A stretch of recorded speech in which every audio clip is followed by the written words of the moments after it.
السلام علیکم ورحمۃ اللہ وبرکاتہ۔ نحمده ونصلی علی رسوله الکریم، اما بعد فاعوذ باللہ من الشیطان الرجیم، بسم اللہ الرحمن الرحیم۔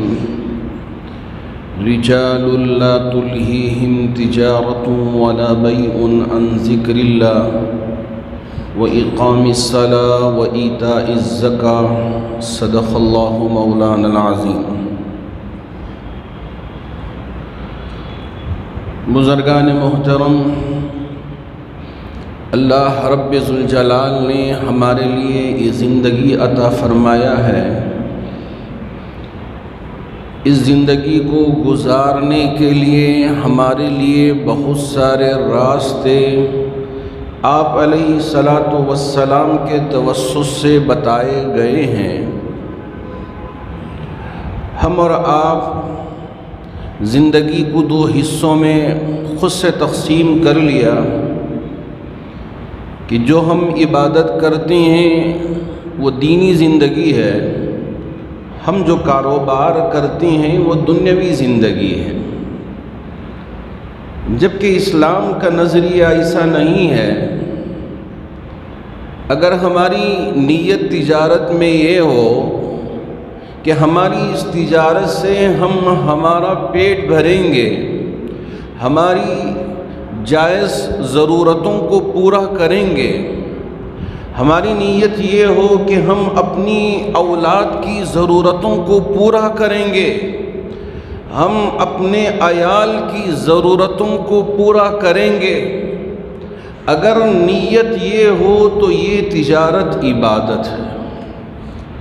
ایک مسلمان اپنے دکان میں بیٹھ کے کاروبار کرتا ہے تو یہ کاروبار بھی یہ عبادت ہے، اس پر اللہ رب ذوالجلال اجر و ثواب عطا فرمائیں گے۔ اسی لیے ایک وہ صحابی جو مانگنے کے لیے آئے تھے اللہ کے رسول علیہ الصلاۃ والسلام سے کہ یا رسول اللہ، گھر میں بڑی تنگی ہے، میرے بچے بھی بھوکے ہیں، میری بیوی بھی بھوکی ہے، اور میں بھی کئی دن سے بھوکا ہوں، میرے پاس کچھ نہیں ہے کھانے کے لیے، آپ مجھے کچھ عنایت فرمائیے۔ آپ علیہ الصلاۃ والسلام نے دیکھا کہ بڑا تندرست شخص ہے، آپ تو رحمت للعالمین تھے، ہم اور آپ یہ سوچیں گے کہ فوراً اٹھاتے اور اٹھا کے ہاتھ میں دیتے کہ لے جاؤ اپنے گھر کی ضرورتوں کو پورا کرو۔ آپ علیہ الصلاۃ والسلام نے سوچا کہ اگر میں اسے دے کے بھیجوں تو یہ مانگنے کا عادی ہو جائے گا، یہ مانگنے کا عادی ہو جائے گا، اس لیے آپ علیہ الصلاۃ والسلام اسے اٹھا کر صدقے کا مال دینے کے بجائے اس سے کہا کہ جاؤ ایک کڑہاڑی لے کے آؤ۔ وہ گیا، جا کے لوہے کا جو حصہ ہوتا ہے وہ لے کے آیا۔ اللہ کے رسول علیہ الصلاۃ والسلام نے اپنے دست مبارک سے اس میں ایک دستہ بٹھایا، لکڑی کا جو حصہ ہوتا ہے اس لوہے کے حصے میں بٹھا کے کہا جاؤ جنگل کا یہ راستہ ہے، وہاں لکڑیاں کاٹو چیرو اور لا کے بازار میں بیچو، اس سے ہونے والی آمدنی اس سے تم بھی اپنی ضرورت کو پورا کرو، اپنے گھر والوں کی بھی ضرورت کو پورا کرو۔ لیکن آج ہم دیکھتے ہیں کہ مسجدوں کے پاس، درگاہوں کے پاس، عاشورخانوں کے پاس مانگنے والوں کی ایک لمبی قطار ہوتی ہے، اور یہ سوچتے ہیں کہ مانگنا آسان ہے، اور لوگ بے شرمی کے ساتھ مانگتے ہیں کہ مجھے دو مجھے دو۔ اللہ کے رسول علیہ الصلاۃ والسلام نے کبھی یہ طرز عمل نہیں سکھایا۔ اب غیروں نے بھی دیکھا کہ مسلمان بڑا صدقہ و خیرات کرتے ہیں، تو اس لیے انہوں نے بھی مسلمانوں کا بھیس اختیار کر کے مانگنا شروع کر دیا۔ کتنے ایسے لوگوں کو پکڑا گیا، آپ نے دیکھا کہ وہ جھبا پہن لیا، وہ سر پہ ٹوپی پہن لیا، رومال اوڑھ لیا، اب مانگ رہا ہے۔ پھر اس کے بعد دیکھا گیا کہ کپڑے اتار کے اس سے پوچھا گیا کہ بھائی تم کون ہو؟ تو وہ کہا کہ میں مسلمان نہیں ہوں۔ سوچا کہ مسلمان اگر مسلمانوں کا لبادہ اوڑھ کر مانگتے ہیں تو بہت دیتے ہیں، اس لیے ہم نے اس لباس کو پہن لیا۔ بہت ساری خواتین بھی درگاہوں کے پاس، عاشور خانوں کے پاس، مسجدوں کے پاس، مسلمانوں کے گھروں کے پاس مانگتی ہوئی نظر آتی ہیں۔ اللہ کے رسول علیہ الصلوۃ والسلام نے اس امت کو مانگنے والی نہیں بنایا۔ ارے آپ علیہ الصلوۃ والسلام نے بتایا کہ جاؤ وہاں تنگ دستی ہے، 2 بند مٹھی دے کے آ جاؤ۔ یہ دست دراز، یہ ہاتھوں کو مانگنے کے لیے آگے کرنا، یہ کوئی اچھی علامت نہیں ہے، اس سے پرہیز کرنا چاہیے۔ اللہ کے رسول علیہ السلام نے کہا یہ جنگل کا راستہ ہے، یہاں مانگنے کی ضرورت نہیں ہے، جاؤ لکڑیاں کاٹو اور کاٹ کے لا کے بازار میں فروخت کرو، اس سے ملنے والی آمدنی کو خود اپنے اوپر بھی خرچ کرو، اپنی بیوی پہ خرچ کرو، اپنے بچوں پہ خرچ کرو، یہ تمہارے لیے بہتر ہے۔ صحابی گئے، یہ نہیں کہ میرے پاس ایک آدمی آیا، کہا حضرت مجھے فلاں بلگام کے لیے جانا ہے، ٹرین میں جانے کے لیے یا بس میں جانے کے لیے پیسے نہیں ہیں، اگر آپ کچھ عنایت کریں تو بہت اچھا ہوگا۔ ہم نے سوچا کہ شاید یہ بہت ضرورت مند ہے، حاجت مند ہے۔ حلیہ بھی بڑا شاندار حلیہ ہے، دیکھتے ہی مہربانی اندر سے کوٹ کوٹ کے آ جائے کہ واقعتاً بڑا حاجت مند ہے، ضرورت مند ہے۔ تو ہم نے ذرا احتیاط برتتے ہوئے ہمارے ایک استاذ کو کہا کہ بھائی جاؤ ان کے لیے ٹرین کی ٹکٹ خرید کے پھر ان کو بٹھا کے واپس آ جانا۔ ہمارے استاذ گئے، جا کے ٹرین کی ٹکٹ خرید کے ان کو بٹھا کے واپس آئے تو وہ دوسرے ڈبے سے نکل کے باہر نکلتا ہوا نظر آیا۔ یا میرے اللہ، دھوکہ ایسا بھی، اگر ایسا دھوکہ دیں گے تو کہاں یقین باقی رہے گا؟ ایسے دھوکہ بازوں کی وجہ سے لوگوں کی مدد کرنا چھوڑ دیا۔ اللہ مجھے معاف کرے کہ میں تو چاہتا ہوں کہ ہر مسجد کے پاس سے ان مانگنے والوں کو اٹھا کر ان کے گھروں کو بھیج دیا جائے، اور اگر وہ ضرورت مند ہیں تو مسلمان چند جمع ہوں اور وہ لے جا کر ان کا ماہانہ راشن دے کے آ جائے۔ اگر وہ تندرست ہوں تو وہ مانگے نہیں بلکہ وہ کام کریں۔ ایسی ایک جماعت تیار ہو جو ہر مسجد کے پاس جائیں، مانگنے والوں کو مانگنے سے روکیں کہ یہ مانگنے کا طریقہ نہیں ہے۔ اگر ہم ان کو دے دے کے عادت ڈال دیا، کہا کہ آپ لے کے جائیں اور یہ مشغلہ آپ بنا لیں، آپ یہ تجارت بنا لیں، ہم ہی اس کو بگاڑنے والے بنیں گے۔ ارے ضرورت مند ہے، آپ جائیں اس کے گھر پہ، جا کے پورا راشن کا کٹ دے کے آئیں۔ کسی اور جگہ جا کے آپ سوال کرنے کی ضرورت نہیں، مانگنے کی ضرورت نہیں، تجارت کرو، محنت کرو۔ اللہ کے رسول علیہ الصلوۃ والسلام، وہ صحابی جنہوں نے آ کے آپ سے مصافحہ کیا، آپ کے ہاتھ تو بڑے ملائم تھے لیکن صحابی کے ہاتھ بڑے کھردرے اور بڑے سخت تھے۔ اللہ کے رسول علیہ الصلوۃ والسلام کے دونوں ہاتھوں میں دیا تو آپ کو ان کی سختی کا احساس ہوا۔ آپ علیہ الصلوۃ والسلام نے پوچھا میرے صحابی کیا کام کرتے ہو؟ صحابی نے فرمایا یا رسول اللہ، پتھر پھوڑ کے اپنے گھر والوں کی ضرورت کو پورا کرتا ہوں، اس کے علاوہ میرا کوئی اور مسئلہ نہیں۔ اللہ کے رسول علیہ الصلوۃ والسلام نے صحابی کے دونوں ہاتھوں کو اپنے ہاتھ میں لیا، اپنے ہونٹوں سے بوسہ دیا اور اپنے آنکھوں سے لگا کے کہا کیا مبارک ہاتھ ہیں جنہوں نے اپنے گھر والوں کی ضرورت کو پورا کرنے کے لیے اتنے سخت بنا لیا۔ اگر ہم محنت کرتے ہیں اپنی گھر کی ضرورتوں کو پورا کرنے کے لیے، نیت یہ ہے کہ میں اپنی بیوی بچوں کے پیٹ کو پالوں اور ان کی ضرورتوں کو، ان کی تعلیم کو اور اس کے ضرورتوں کو خرچ کرنے کے لیے میں محنت کر رہا ہوں، اللہ رب ذوالجلال اس پہ اجر عطا فرمائے۔ حضرت عبد الرحمن بن عوف رضی اللہ تعالیٰ عنہ، جن کا ذکر میں نے پچھلی جمعہ بھی کیا تھا مختصر، آپ کو معلوم ہے کہ کتنا اثاثہ چھوڑا تھا آپ نے، اور یہ کون سے صحابی تھے، اللہ رب ذوالجلال نے ان کے لیے کیا مقام عطا فرمایا تھا۔ پہلے ان کا نام تھا عبد کعبہ، عبد کعبہ، کعبہ کا بندہ، کعبہ کا غلام۔ اللہ کے رسول علیہ السلام نے فرمایا نہیں، یہ نام درست نہیں ہے، اس لیے تمہارا نام آج سے عبد الرحمن رکھا جائے گا۔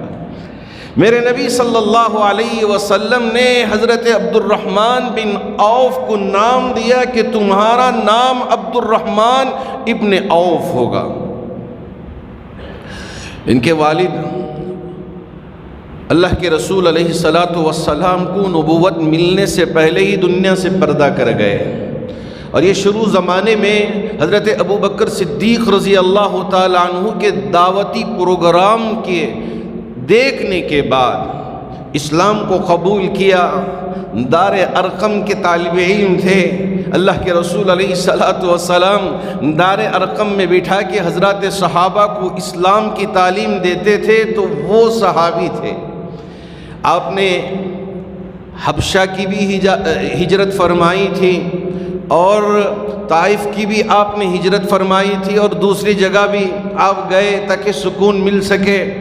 جب مدینے کو ہجرت کرنے کا حکم ملا، حضرت عبد الرحمن بن عوف بھی مدینہ پہنچ گئے، تو یہ مہاجر صحابی تھے، ہجرت کر کے گئے۔ اللہ کے رسول علیہ السلام نے جو ہجرت کر کے صحابہ آئے تھے، انصار صحابہ کے ساتھ جوڑ دیا کہ یہ تمہارے مواخات ہیں، یہ تمہارے بھائی ہیں، دینی بھائی ہیں، اب ان کو ساتھ کر لو۔ آپ کو معلوم ہے کہ انصار صحابہ نے ایسا جذبہ دکھایا کہ جو کچھ تھا اس کو آدھا آدھا تقسیم کر لیا۔ حضرت عبد الرحمن بن عوف کے لیے جو ساتھی ملے وہ حضرت سعید ہے، تو انہوں نے کہا کہ میرا باغ ہے، میں چاہوں گا کہ میرے باغ کو 2 حصوں میں تقسیم کروں، آدھا حصہ آپ کا، آدھا حصہ میرا۔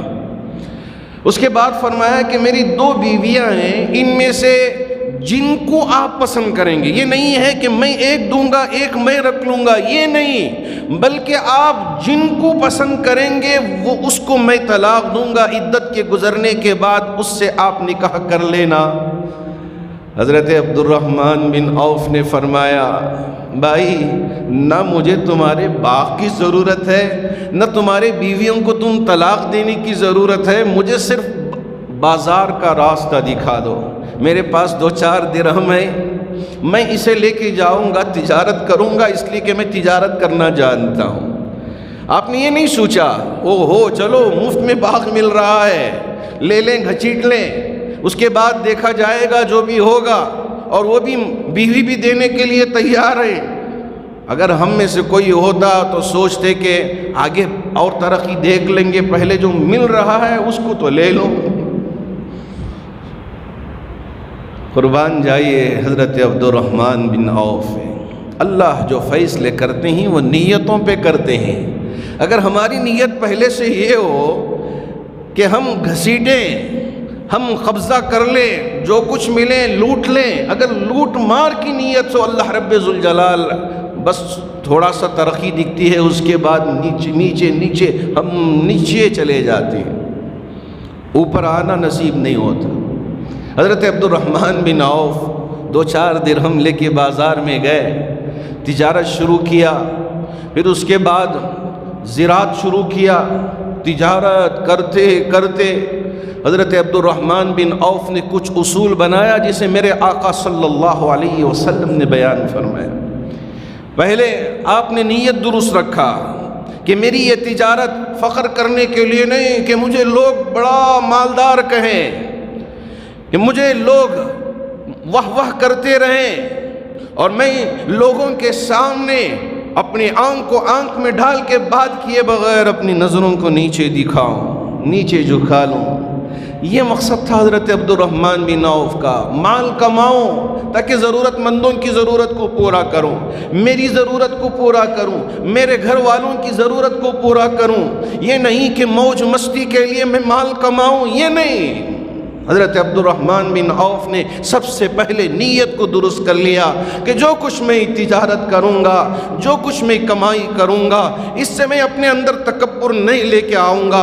آج تھوڑا سا ہم کیا تاجر بن جاتے ہیں، آج تھوڑا سا ہمارے لیے 2-4 بلڈنگیں کیا بن جاتی ہیں، یہ 2-4 کاریں ہمارے گھر کے سامنے کیا کھڑی ہو جاتی ہیں، ہم اترانے لگتے ہیں اور لوگوں کے سامنے اکڑ کے چلتے ہیں۔ ہماری گفتگو بدل جاتی ہے، ہمارا طور طریقہ بدل جاتا ہے۔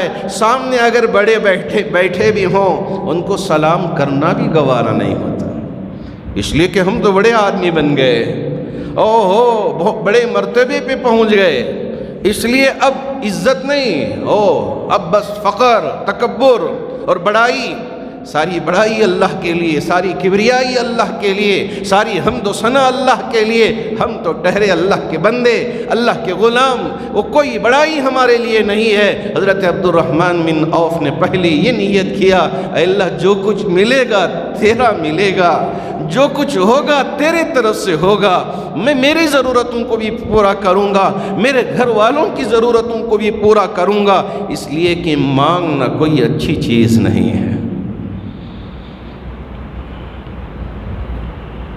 دوسرا اصول انہوں نے یہ طے کیا کہ میں جو بھی تجارت کروں گا وہ نقد کروں گا، کیش کروں گا، ادھار نہیں، قرض میں نہیں، نہ مال قرض میں لوں گا نہ بیچوں گا قرض میں، نہیں، کیش۔ حضرت عبد الرحمن بن عوف کی یہ خصوصیت تھی کہ اگر کوئی آ کے تجارت کرتا تو بس کیش، گھوڑا ہو۔ تجارت الگ چیز ہے، قرض دینا الگ چیز ہے۔ اگر کوئی ضرورت مند آیا اور آ کے پوچھا کہ میں بہت مجبور ہوں، اس وقت مجھے قرض کی کوئی حاجت ہے، آپ مجھے عنایت فرمائیے، آپ اسے قرض دینے سے منع نہیں کرتے، اسے قرض دیتے۔ لیکن کاروباری قرض، لین دین میں قرض کبھی آپ نے یہ نہیں کیا۔ لیکن آج کیا کریں کہ مسئلہ ہی یہ بنا ہوا ہے کہ بینک سے FD کروائیں، فلاں سے، یعنی وہ سوچے کہ جو بڑی بڑی کمپنیاں ہیں خوب دے رہی ہیں، مال خوب دے رہی ہیں، اب یہ لینا شروع کیا، چند دنوں میں پریشانی آئی، جو کچھ مال تھا وہ بھی چلا گیا، اب یہ زیرو پہ آ گئے۔ حضرت عبد الرحمن بن عوف رضی اللہ تعالیٰ عنہ نے پہلا اصول یہ طے کر لیا کہ میں کیش میں بزنس کروں گا، میں ادھار میں اور قرض میں بزنس نہیں کروں گا۔ دوسرا اصول آپ کا یہ تھا فیئر ڈیلنگ، یعنی اچھائی اور برائی دونوں کو سامنے رکھ دینا۔ اگر اس کے اندر اچھائی ہے اسے سامنے پیش کرتے کہ اس کے اندر یہ اچھائی ہے، اگر اس کے اندر کوئی برائی ہے تو اسے بھی سامنے رکھ دیتے کہ اس کے اندر یہ برائی ہے۔ اسے چھپانا یہ آپ کی طبیعت میں نہیں تھا۔ تیسرا آپ کا اصول یہ تھا کہ ایک ہی بزنس میں پورا پیسہ آپ نہیں لگاتے تھے، بلکہ مختلف بزنس آپ کیا کرتے تھے۔ آپ زراعت بھی کیا کرتے تھے، آپ گھوڑوں کا کاروبار بھی کرتے تھے۔ دیکھا کہ اب بازار میں گھوڑوں کا خوب کاروبار ہو رہا ہے، اب اس میں اتنا پروفٹ نہیں ہے، نفع نہیں ہے، تو آپ نے گھوڑوں پر لگائی جانے والی جو زین ہوتی ہے دیکھا کہ یہ بازار میں نہیں ہے، تو آپ نے اس کی تجارت شروع کر لیا۔ اور مختلف جیسے ڈیری کا کاروبار ہوتا ہے آج کے زمانے میں، دودھ کا اور دہی کا اور اسی طرح مسکے کا، یہ کاروبار بھی آپ نے اس وقت شروع کر لیا۔ مختلف کاروبار، یہاں تھوڑا نقصان کبھی فائدہ، کبھی یہاں نقصان کبھی فائدہ۔ تو یہ آپ کی سوچ تھی کہ ہم ایک کاروبار میں کبھی نقصان اٹھا لیں تو دوسرے کاروبار سے اس کی بھرپائی ہو جائے۔ حضرت عبد الرحمن بن عوف نے اس اصول کو پکڑا. اور چوتھا لازمی اصول کہ آپ کی زندگی میں اور آپ کے کاروبار میں، جسے میرے آقا صلی اللہ علیہ وسلم نے فرمایا تھا کہ جھوٹ نہیں ہونا چاہیے، خیانت نہیں ہونا چاہیے، اس کو آپ نے مضبوطی سے پکڑ لیا. جو کچھ ہے سچائی کے ساتھ، جھوٹ نہیں، ملاوٹ نہیں، اور امانت داری کے ساتھ آپ کاروبار کیا کرتے تھے، خیانت بالکل نہیں. اب یہ جو پیسہ آیا ملا، اب یہ اپنی ضرورتوں کو پورا کرنے کے لیے اور اس کے ساتھ ساتھ اپنی بیگم کی ضرورتوں کو پورا کرنے کے لیے، اپنی بچوں کی ضرورتوں کو پورا کرنے کے لیے یہ استعمال کیا کرتے تھے. لیکن آج کل ہمارے تاجر تھوڑا سا پیسہ آ گیا، مجھے شرم آتی ہے کہتے ہوئے بھی، منگل کی رات اب گزری ہوئی، منگل کی رات میں رات کے 12 بجے مسجد کے اس پیچھے کے حصے میں زوردار گانے بجائے جا رہے ہیں اور پٹاخے پھوڑے جا رہے ہیں اور راکٹیں چھوڑی جا رہی ہیں اور کیک رکھ کے کاٹا جا رہا ہے. کون؟ غیر دوسرے لوگ آ کے یہ حرکت کر رہے ہیں. یا میرے اللہ، یا میرے اللہ، ہماری نوجوان نسل، ہمارے نوجوان بچے یہ مسجد کے اس 6ویں گیٹ کے طرف، جو حضرت ابو ہریرہ رضی اللہ تعالیٰ عنہ کے نام پر اس گیٹ کو رکھا گیا ہے، اس کے بالکل سامنے پٹاخے رکھ کے پھوڑ رہے ہیں برتھ ڈے منانے کے لیے. ان کی کہاں کی پیدائش ہے؟ کاش کہ اس پر خوشی منانے کے بجائے آنکھوں سے آنسو نکالتے کہ زندگی کا 1 سال گزر گیا، میں نے ابھی وہ سیڑھی پار نہیں کی ہے، سوچنے لگتے. اس کے بعد پولیس آ گئی، میں دیکھ رہا تھا، پولیس آ کے ان کو پوچھا کہ یہ وقت ایسا نہیں ہے کہ یہ کوئی باہر نکل کے کچھ کریں اور آپ پٹاخے پھوڑ رہے ہو. رات کے 12:15 بجے یہاں پولیس کی گاڑی کھڑی ہو گئی. کون ہے؟ ہمارے مسلمان بچے. اب جا کے رشوت دے رہے ہیں، ان سے معافی تلافی کر رہے ہیں، ان سے بات چیت کر رہے ہیں. شرم آتی ہے کہ پہلے تم ایسی حرکت کیوں کرتے ہو اور پھر ان کے پاس جا کے مانگتے کیوں ہو اور ہاتھ جوڑتے کیوں؟ اخلاق نہیں، کردار نہیں. ابھی 2-4 دن پہلے میں اور ہمارے سیکرٹری صاحب کہیں باہر جانے کے لیے کار نکالنے کے لیے کھڑے ہیں، ایک صاحب لا کر بالکل گیٹ کے سامنے ان کی کار کھڑا کر دیا. تقریباً آدھا گھنٹہ ہم انتظار کرتے رہے، ارجنٹ کہیں جانا تھا، جلدی سے جانا تھا. لیکن انتظار کے بعد ایک صاحب ہاتھ ہلاتے ہوئے بڑے لیفٹ اینڈ رائٹ میں آئے، بیٹھے. نہ ان سے کہا کہ ہم سے کچھ بھول ہو گئی ہے، یہاں گیٹ کے سامنے کھڑا کے چلے گئے. کیا اخلاق ہے مسلمانوں کا؟ بیٹھ کے آرام سے نکل رہا ہے بیچارہ، اسے احساس تک نہیں ہے کہ میں کہاں کھڑا کر کے گاڑی چلا گیا. ہمارے گلیوں کے راستوں میں بھی ایسا ہی ہوتا ہے کہ ہم پنڈال ڈال دیتے ہیں. پڑوس والوں کو تکلیف ہوئی تو ہونے دیجئے، اس لیے کہ ہم یہاں کے بڑے مالدار ہیں اور یہاں کے ہم سہوکار ہیں، یہاں کے ہم کیا ہیں، وہ ہیں، اس وجہ سے ہم جو چاہیں وہ کریں گے. پنڈال ڈال دیا گلی میں. اب پڑوس والوں کو تکلیف ہو رہی ہے، گزرنے کے لیے تکلیف ہو رہی ہے. نہیں، ان کو تکلیف، مجھے اس کا کچھ احساس نہیں ہے. اسلام تو یہ طریقہ نہیں سکھاتا. اسلام اخلاق دیا ہے. اسلام نے یہ کردار، ہمارا جو کردار ہے، ہمارا جو طور طریقہ ہے، اسی سے اسلام پہنچا ہے. عرب سے مختلف ممالک کے لیے حضرات صحابہ تجارت کے لیے نکلے تھے، تجارت کرنے کے لیے. حضرات صحابہ کے اس عمل کو دیکھ کر بہت سے ملکوں میں اسلام کو قبول کر لیا. یا میرے اللہ، آپ یہاں بیٹھتے ہیں، تجارت میں آپ کے پاس مسلمان بھی آتا ہے، غیر مسلم بھی آتا ہے، ہندو بھائی بھی آتا ہے، سکھ بھائی بھی آتا ہے اور عیسائی بھائی بھی آتا ہے، دوسرے قوموں کے ماننے والے لوگ بھی آتے ہیں. آپ اپنے چہرے پہ مسکراہٹ رکھ کے اور چہرے کا جو امپیکٹ ہوتا ہے اسے سامنے ظاہر کر کے اس سے بات چیت کر کے عزت کے ساتھ چیز کو دیتے ہیں، تو اس کے دل میں ایک عزت آئی کہ دیکھو کیا انسان ہے، کیا مسلمان ہے، کہ اس کا کاروبار کیسا ہے، اس کی گفتگو کیسی ہے. اگر ہم دھوکہ دیں تو کیا لے کے جائے گا وہ؟ یہ ہمارا ملک ہے، یہاں مختلف مذہب کے ماننے والے رہتے ہیں، ہم ایک دوسرے سے تجارت کرتے ہیں، ایک دوسرے سے لین دین کرتے ہیں، مال ان سے خریدتے ہیں یا مال ہم ان کو بیچتے ہیں، یہاں اشتراک ہے۔ اس لیے ہمیں چاہیے کہ ہم اپنے اخلاق کا مظاہرہ کریں۔ مال لے لیا، جب پیسے دینے کی نوبت آئی تو پھر ہم اسے نظر ہی نہیں آئے، فون بھی نہیں اٹھاتے، فون بھی بند کر دیا، اب وہ اپنے گنڈوں کو بھیج دیا، اپنے کارندوں کو بھیج دیا، اس کی وجہ سے ایک بڑی پریشانی۔ مسلمان کبھی کسی کو دھوکہ نہیں دیتا، نہ دھوکہ کھاتا ہے۔ ہم چاہتے ہیں کہ مسلمان ایسے تاجر بنے جیسے حضرت عبد الرحمن بن عوف تاجر تھے۔